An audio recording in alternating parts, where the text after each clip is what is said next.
Telunjuk ulama, anak muda. Kelingking ini jangan disepelekan. Walaupun dia kecil, kalau tak ada dia cuma ngorek upil. Kalau tak ada dia cuma mengorek telinga. Gatal lubang telinga kita. Takkan mungkin pakai jempol. Besar betul lah lubang telinga. Artinya apa? Memang ada orang-orang kecil, tapi jangan lupa, boleh jadi azab Allah itu tidak turun karena yang kecil-kecil ini. Orang kecil itu lebih ikhlas. Orang kecil itu lebih tulus. Orang kecil itu lebih dekat kepada Allah. Kenapa? Rahmat Allah itu turun di hati yang hancur berkeping. Boleh untuk update status besok pagi. Mana tahu ada adik-adik yang hatinya hancur berkeping. Kenapa kadang hidup kita itu dibuat Allah hancur babak belur, berkeping macam kaca jatuh ke batu? Karena di saat itulah sujud kita lebih lama. Karena di saat itulah air mata kita menetes. Kalau kita di atas awan, bangsawan, bangsa yang hidup di atas awan, kita mungkin angkuh dan sombong. Tapi kalau kita sudah jatuh terjerembab, saat kita berteriak, tak ada lagi manusia mau mendengar kita, berbisiklah ke tanah. Malaikat-malaikat di langit akan mengaminkan doa kita. Saya sejak di Belitung ini puitis pula sekarang. Assalamualaikum warahmatullahi wabarakatuh. Saya berada di asrama Ma'had Az-Zahra, 4 lantai 36 kamar. Ada tak ada kita, asrama ini tetap jadi, anak-anak tetap menghafal Quran di sini, tetap jadi orang, tetap menjadikan amal jariah mengalir. Kita hanya sekedar menumpang tuah, mengambil berkah. Mari kita selesaikan bangunan ini melalui transfer ke BSI nomor rekening 76777772227 atas nama Pendidikan Hajah Rohana, almarhumah mak saya. Nomor admin jangan lupa kontak ke nomor 0811 6650 026. Berkah selalu. Assalamualaikum warahmatullahi wabarakatuh.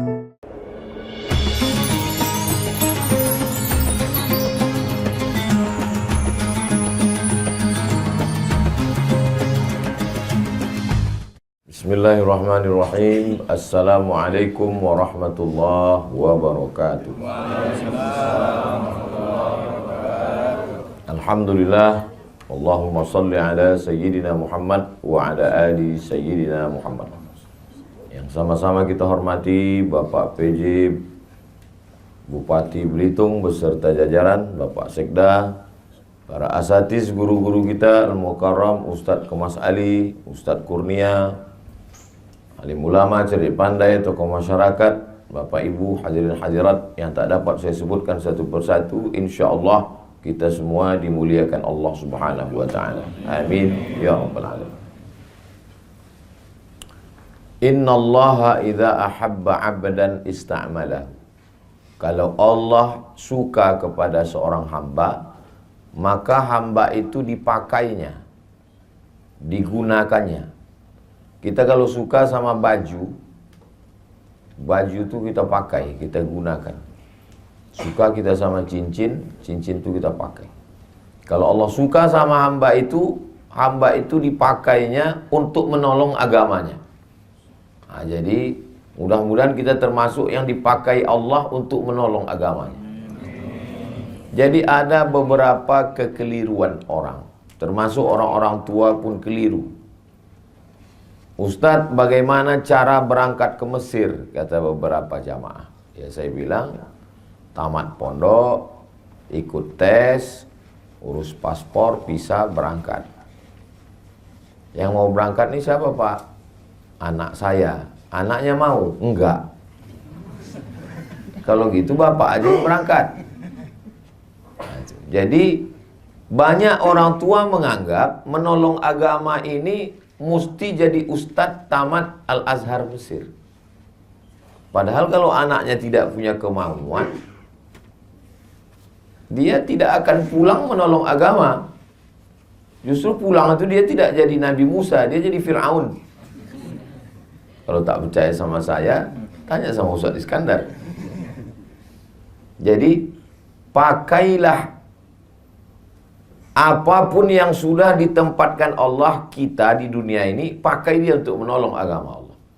Buktinya tadi malam acara besar bisa terwujud, itu bukan karena Ustaz Abdul Somad, tapi karena orang-orang yang dipakai Allah dengan jabatannya masing-masing. Nah, jadi disitulah nampak hebatnya kalau kita berjamaah bersama-sama. Jadi saya sudah berjanji lama dengan saya, Ustadz Kemas Ali, Habib Mahdi, dengan Pak, saya selalu lupa nama Pak Gubernur 2017-2022 Pak Rizaldi. Kami berjanji di tepi pantai, di tepi atas hotel melihat ke bawah laut, nanti kita sama Habib Mahdi. Ya, tapi kalau tidak bersama-sama kita tak terwujud. Maka dalam ayat yang saya baca di rakaat pertama tadi, wa'tasimu bihablillahi jami'an, bersama-samalah kamu dalam agama Allah ini jami'an. Tapi di ujungnya tidak koma, sebelum wakaf ada koma, belum titik. Wala tafarraqu, jangan berpecah belah. Kenapa?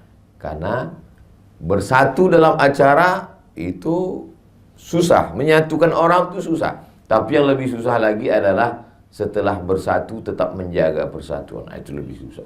Karena ada gesekan-gesekan. Pepatah orang Melayu mengatakan telur ayam disangka lagi bersentuh. Apalagi hati manusia. Hati manusia itu bergeser. Makanya saya sering kali mengatakan alat telekomunikasi sekarang canggih. Tapi justru alat itulah yang merusak hati kita. Berapa banyak persaudaraan kita rusak gara-gara grup WhatsApp. Kenapa? Karena kata-kata itu tidak ada intonasinya. Entah dia mengamuk, entah dia memuji, kita tak tahu. Kata-kata itu tidak bisa membedakan teks dengan konteks. Jadi kalau kita tulis satu kata, setiap orang punya interpretasi yang berbeda dengan kata itu. Berapa banyak orang di grup itu sepertinya garang harimau yang akan menerkam. Pas kita jumpa macam kucing kena hujan. Jadi memang menyatukan manusia ini berbeda. Di mana kita bisa ketemu?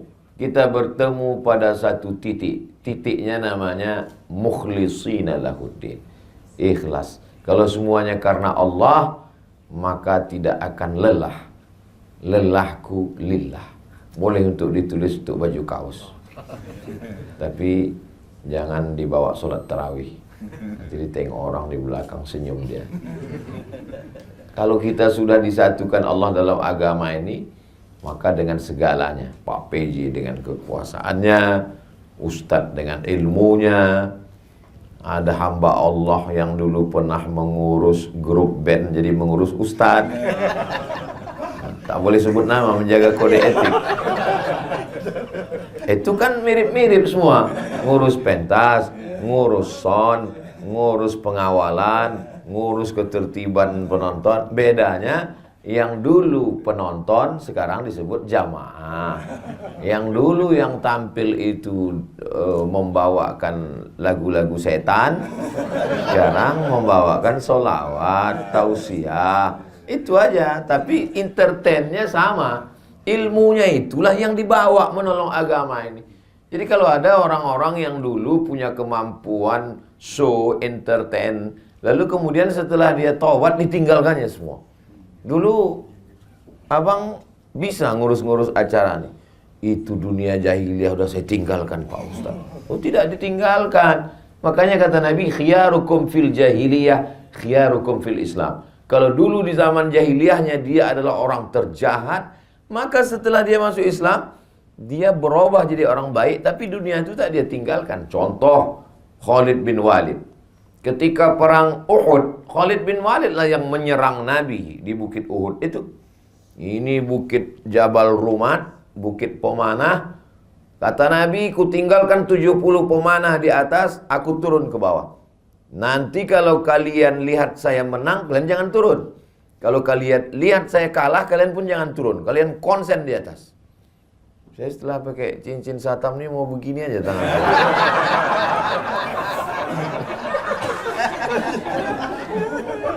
Rupanya pasukan Nabi menang di bawah. Mereka tak tahan melihat harta rampasan perang, turun mereka. Begitu turun pasukan pemanah dari atas, datang pasukan Khalid bin Walid dari belakang. Kalah pasukan Nabi. Tapi setelah Khalid bin Walid masuk Islam, dia tidak baca Yasin di masjid. Dia tidak hanya duduk berzikir, dia tetap menjadi panglima perang. Bedanya, dulu menyerang Nabi, sekarang membela Nabi. Jadi sekarang banyak fenomena hijrah, pengusaha bertaubat, setelah habis itu duduk di masjid. Pas ditanya, gimana ruko bapak, gimana kebun sawit bapak, gimana bisnis bapak, gimana tambang bapak? Sudah saya tinggalkan semua. Saya mau mati. Ya kalau mati kok tidak? Saya banyak ketemu orang mau resign. Saya mau resign nih Pak Ustaz. Orang kalau ngomong jangan patah, biarkan dia habis ngomong. Setelah habis dia bilang selesai semua, baru saya tanya, kalau bapak resign, keluar dari kantor, keluar dari BUMN, keluar dari ASN, siapa yang duduk di kursi bapak tinggalkan itu? Apa yakin yang menggantikan bapak lebih soleh, lebih baik daripada bapak? Enggak ada Pak Ustaz, setengah setan yang menggantikan. Berarti bapak membiarkan amanah ini diambil orang. Iya Pak Ustaz, tapi saya tak tahan duit-duit haram ini. Kasih ke saya, bilang. Jadi banyak orang berpikir yang dipikirkannya dirinya aja sendiri. Padahal kalau segenggam kekuasaan itu di tangannya, banyak yang bisa dia lakukan.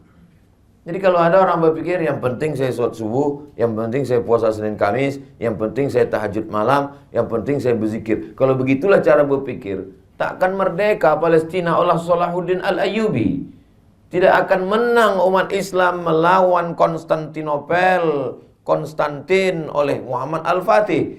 Takkan menang Islam berkuasa di Spanyol oleh menjebol Selat Gibraltar oleh Jabal Tariq. Kenapa? Egois, berpikir diri sendiri. Nabi ketika menerima wahyu, Iqra bismi rabbikal ladzi khalaq, khalaqal insana min 'alaqin, Iqra wa rabbukal akramul ladzi 'allama bil qalam, 'allamal insana ma lam ya'lam, di atas Jabal Nur. Apakah ketika itu dia hanya baca Quran? Tidak. Setelah menerima wahyu dia turun ke bawah, jumpa dengan Abu Jahal, jumpa dengan Abu Lahab, berinteraksi sosial dengan manusia. Nah sekarang banyak orang kalau bertobat ke masjid, menegur kita pun dianggapnya kita setengah setan. Padahal kita adalah masih lagi di dunia, masih kita berjuang. Jadi paling tidak menolong agama Allah ini ada 5 manusia.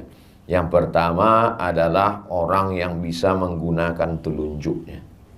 Kalau ditunjuknya jalan berlobang, langsung licin beraspal. Kalau ditunjuknya acara, langsung jadi. Beda sama saya. Saya tunjuk beberapa jalan sampai sekarang belum aspal.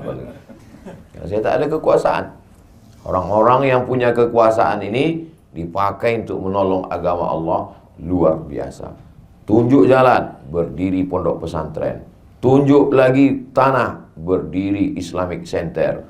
Tunjuk lagi, berdiri tahfiz Quran. Tunjuk lagi, keluar perda, perbub, pergub, madrasah diniyah. Tunjuk lagi, berdirilah lembaga-lembaga, Badan Amil Zakat Nasional, Bank Muamalat, LPTQ, Lembaga Pengembangan Tilawatil Quran, Badan Wakaf Indonesia. Itu kan atas persetujuan telunjuk. Itu tak selesai dengan ceramah. Itu tidak selesai dengan tabligh akbar. Tabligh akbar itu hanya permulaan start untuk berbuat. Kenapa? Opini publik dipengaruhi dengan tabligh akbar. Betapa dulu terjadi perubahan. Dulu masih saya ingat tahun-tahun 90-an zaman saya SMP. Itu dulu anggota dewan kalau mau kampanye ngundang penyanyi dangdut. Sekarang terjadi perubahan, ustadz ceramah. Terlepas dari plus minusnya bahwa terjadi ada perubahan opini publik. Apa maknanya? Publik sudah berubah. Akibat apa itu? Banyaknya tabligh akbar, pengajian. Maka orang-orang yang punya telunjuk, maka di ujung telunjuknya bisa dipakai untuk menolong agama Allah Subhanahu wa taala. Jadi saya subuh ini semangat nih karena banyak orang yang bertelunjuk yang bisa pakai. Nah, tapi kalau udah di depan saya orang-orang yang pensiun, pernah saya diundang ke acara. Itu saya tak terlalu semangat. Saya ceritanya bagaimana menghadapi sakratul maut. Tapi ucapan saya. Kenapa?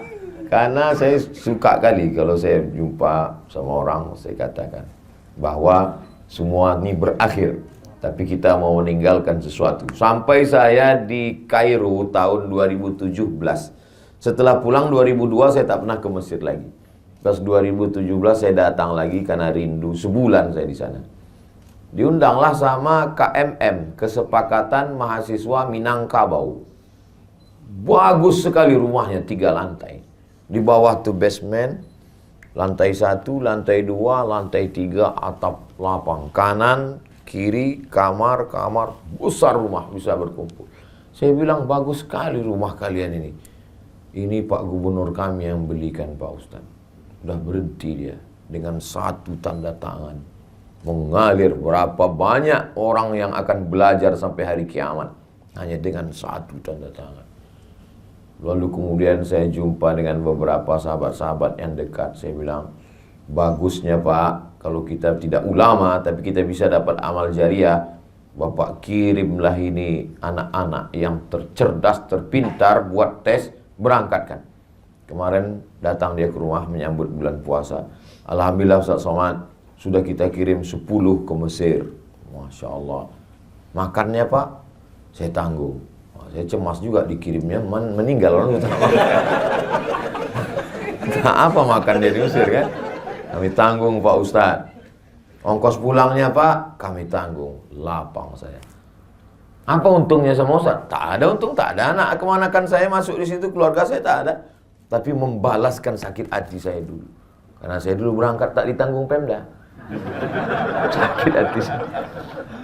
Berangkat tak ditanggung, beasiswa tak dikasih, pulang berangkat tak diantar, pulang tak dijemput. Macam Ustadz hantu. Maka di mana-mana selalu saya pesankan itu supaya apa? Membalaskan sakit hati saya. Bapak udah kirim? Iya. Tahun berapa sekarang anak itu? Tahun 1. Berarti Bapak punya kesempatan 3 tahun lagi, Pak. Apa itu Pak Ustadz? Bebaskan tanah, buat masjid, Islamic Center, TK Quran, SD Quran, SMP Quran, SMA Quran, sehingga nanti selama 3 tahun ini Bapak bangun, anak-anak itu pulang, diikat dia. Karena kalau tidak diikat, waktu turun dia di Jakarta, nikah dia sama orang Jakarta. Udahlah kita habis APBD nyekolahkan dia, tiba-tiba dia tidak memberikan kontribusi, buat dia kontraknya. Ya betul Pak Ustadz, jadi 3 tahun ini kita buat. Iya. Itu pun juga membalaskan sakit hati saya. Karena dulu waktu saya pulang tak tahu mau jadi apa. Nah, jadi luar biasa. Alhamdulillah para asatiz adik-adik kelas saya. Ini adik-adik kelas saya. Pak Kabak Kesra 2003 berangkat. Saya 2002 sudah pulang. Nah, jadi banyak orang menduga saya ini masih muda. Padahal saya ini udah tua. Ustadz Iskandar 2011 dia baru berangkat pulang 2011. Saya 2002, berarti beda 11 tahun. 2011 beda 9 tahun. Tua juga saya sudah. Artinya bahwa ada sesuatu yang kita lakukan. Lalu kemudian kalau telunjuk orang yang punya kekuasaan, lalu kemudian ada yang selalu diletakkan perhiasan. Nah, itulah dia selalu perhiasan itu diletakkan di jari manis. Ini anak muda. Anak-anak muda ini mesti kita kelola. Jadi tadi malam itu, kenapa Ustaz Somad kalau tausiah itu, kalau subuh biasanya di masjid atau di ruang tertutup. Tapi kalau malam itu kita memang pilih tablik akbar. Itu sebenarnya kita untuk menggarap anak muda. Karena ada beberapa anak muda dia belum mau ke masjid, dia mau dengar di pinggir-pinggir tanah lapang. Dia masih trauma ke masjid ini. Ke masjid pertama sendal hilang. Ke masjid kedua helm hilang. Ke masjid ketiga kawan yang sama-sama itu meninggal. Nah, itu. Jadi nama penyakitnya Masjid Traumatic Syndrome. Ya, jadi orang-orang begini ini mesti dijinakkan lagi dengan tanah lapang. Jadi berawal dari tanah lapang, lama-lama ujungnya juga ke masjid. Bukan berarti hanya berhenti di tanah lapang, enggak. Jadi yang tadi malam itu kita tidak euforia sesaat, kita ikut bahagia, kita ikut senang. Tapi puncaknya adalah bagaimana masjid-masjid kita. Jadi harus ada terus berkesinambungan. Ibarat macam menangkap ikan. Jadi saya sudah menghalau ikan ini dari sini. Ada ustadz di sana yang menunggu. Makanya Ustadz Kurnia pun menunggu ikan ini sekarang. Terserahlah entah ikan apa yang datang. Siapkan memanglah jalannya. Entah ikan paus, entah ikan hiu, entah ikan lumba-lumba, asal jangan ikan piranha aja lah. Artinya apa? Kita bekerja sama. Makanya selalu saya katakan, masukkan anak ke pesantren, masukkan anak ke pendidikan yang dikelola para habaib, para kiai kita, masukkan ke madrasah. Itu dalam rangka menghalau ini. Baru setelah itu nanti mereka akan bertanya, di mana kami daftarkan anak kami Pak Ustadz? Bermunculan iklan. Daftarkan anak Anda segera. Hubungi nomor kontak berikut ini. Ingat, kuota terbatas. Nanti beberapa hari lagi keluarlah iklannya itu. Itu dalam rangka apa? Karena pemuda ini kalau tidak kita garap, digarap aliran sekuler, komunis, ateis, agnostik, liberal, macam-macam di medsos itu. Tadi, waktu habis sahur tadi, saya baru aja mengirim web yang diisi oleh orang-orang ateis. Jadi isinya itu ngejek agama aja. Sampai yang di atas itu ditulisnya, kalau memang Tuhan itu ada, kenapa dia menegur saya melalui mulut kamu? Itu kan memandang. Tapi dia pakai fake account semua. Nah, itu saya kirimkan ke kawan-kawan supaya jangan terlalu sibuk berkelahi antara sesama kita, sementara ini kita diamkan. Nah, ini saya artinya anak muda ini mesti kita garap. Lalu kemudian ada telunjuk yang punya kekuasaan, ada anak muda di tengah ini, inilah dia ulama. Ulama selalu di tengah, selalu menengahi, selalu membersamai. Tak miring ke kanan, tak miring ke kiri, selalu bersama, mengayomi, melindungi, tempat bertanya, fas'alu ahla dzikri in kuntum la ta'lamun. Tapi tidak mesti kita. Ustadz, itu kemarin yang jadi ketua pengurus masjid adalah fulan. Oh, sahabat saya, kawan saya, adik kelas saya, senior saya, kakak kelas saya. Bersama-sama kita. Jadi orang melihat kita. Kalau saya salah, yang disalahkan orang bukan Abdul Somad, yang disalahkan Al-Azhar. Yang disalahkan orang adalah semua kena. Ustadz Iskandar kena, Ustadz Kurnia pun kena. Itu kan kakak kelas kau itu kan, kata dia. Ustadz Kurnia kenal dengan Ustadz Somad? Oh, kakak kelas saya. Oh ya, dulu memang pernah, tapi sekarang udah lama tak jumpa.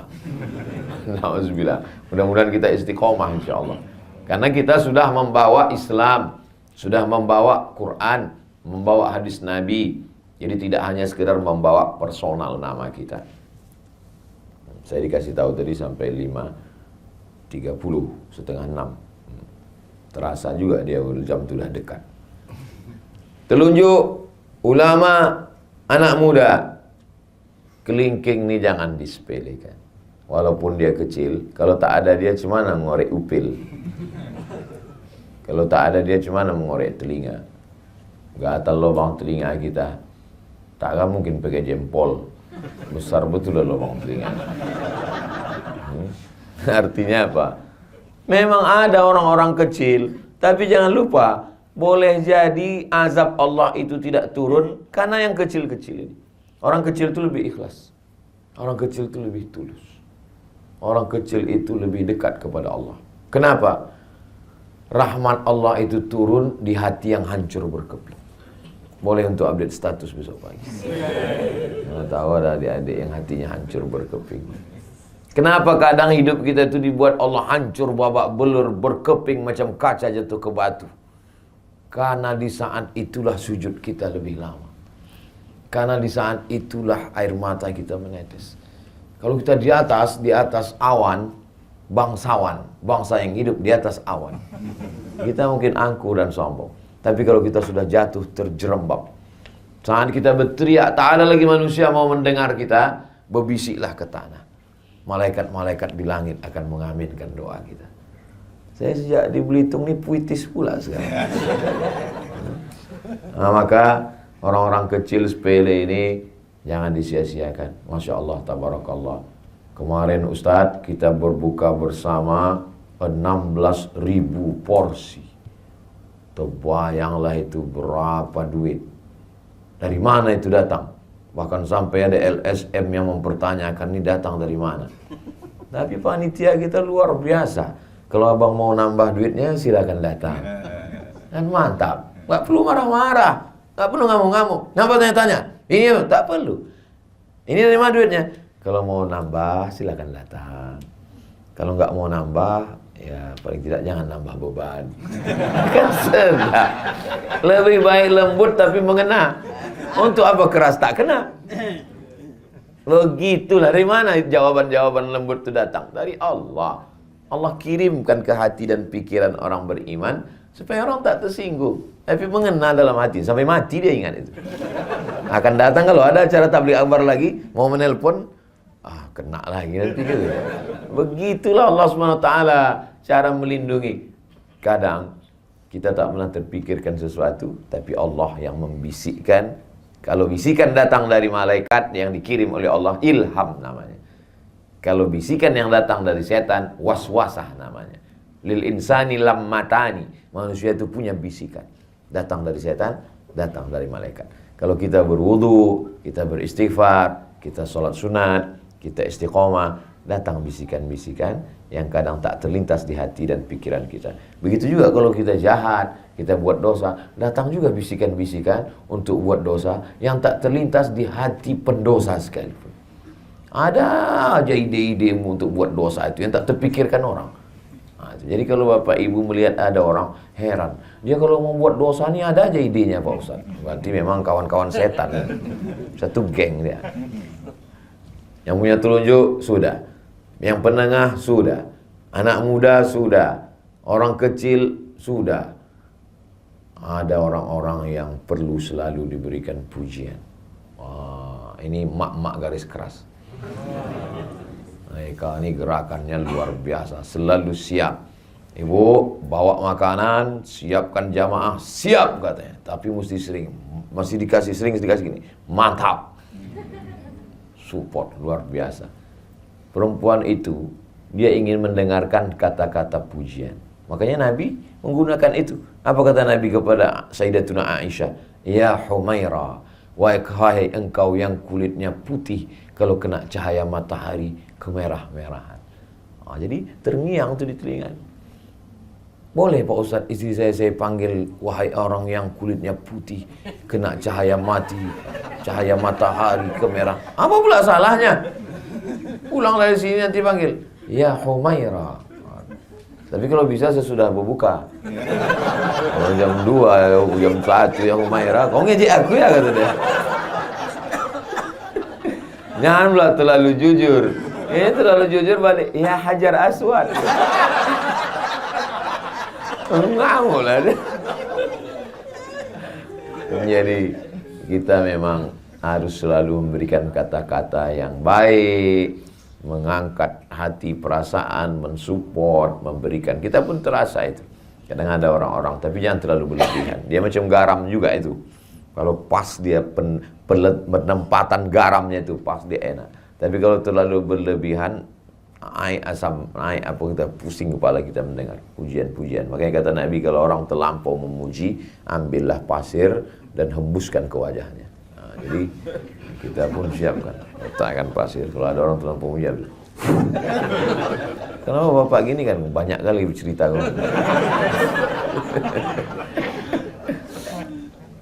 Saya mohon maaf, duduk di atas ini bukan kemauan saya. Ustadz Kurnia yang ngasih kursi. Begitulah sibuknya kemarin orang mencari kursi. Saya dikasih pula kursi. Nah, kenapa saya dudukkan di sini? Biar sejajar sama kamera. Nah, ini saya jelaskan supaya jangan ada dusta di antara kita.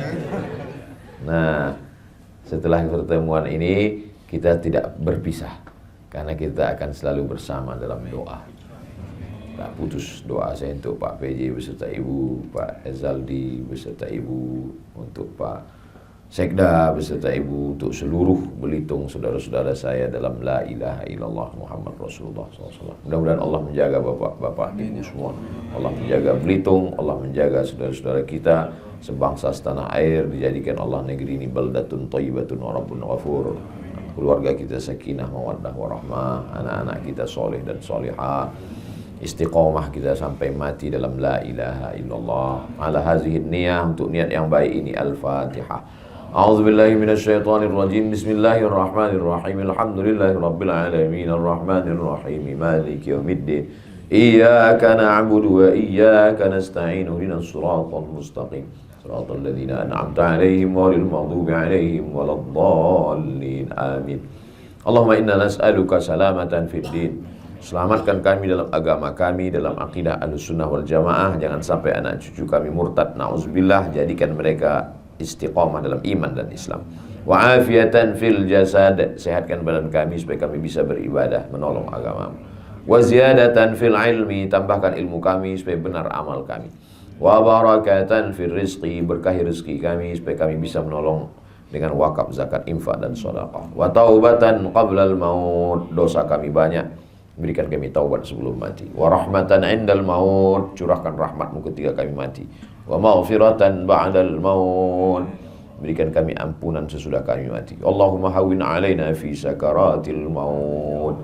Ringankan kami ketika melewati sakaratul maut ya Allah. Wan najata minan nar. Selamat dari api neraka. Wal afwa indal hisab. Maafkan kami ketika nanti segala amal kami akan dihisab, dihitung di hadapan. Rabbana hab lana min azwajina. Jadikan pasangan hidup kami, suami, istri, anak-anak kami qurrata a'yun, sejuk dipandang mata, menenangkan hati kami. Rabbana hab lana minas sholihin. Jadikan anak kami anak-anak yang soleh dan solihah. Rabbana ighfir lana dzunubana wa liwalidayna. Ampunkan dosa kami, kedua orang tua kami, wa limasyayikhina, guru-guru kami, wa li zu'amaina, pemimpin-pemimpin kami yang soleh yang baik, wa liman hadarana, saudara-saudara kami yang hadir dalam majelis salat subuh ini, wa liman ghaba anna, yang tak dapat datang karena sakit, karena uzur syar'i, karena satu dan lain hal. Allahumma hdi qaumana, saudara kami yang belum dapat hidayah, bukakan pintu hidayah untuknya ya Allah. Allahumma khtim lana bi husnil khatimah, la takhtim alaina bi su'il khatimah. Allahumma ja'al akhir kalamina, jadikan akhir kalam kami inda intihai ajalina, ketika ajal kami sampai, kalimat yang keluar dari mulut kami, la ilaha illallah Muhammadur Rasulullah sallallahu alaihi wasallam. Kalimat haqqin 'alaiha nahya, dengan itu kami hidup, wa 'alaiha namutu, dengan itu kami mati, wa biha nub'atsu, dengan itu kami akan dibangkitkan di padang mahsyar. Rabbana atina fid dunya hasanah wa fil akhirati hasanah wa qina adzabannar.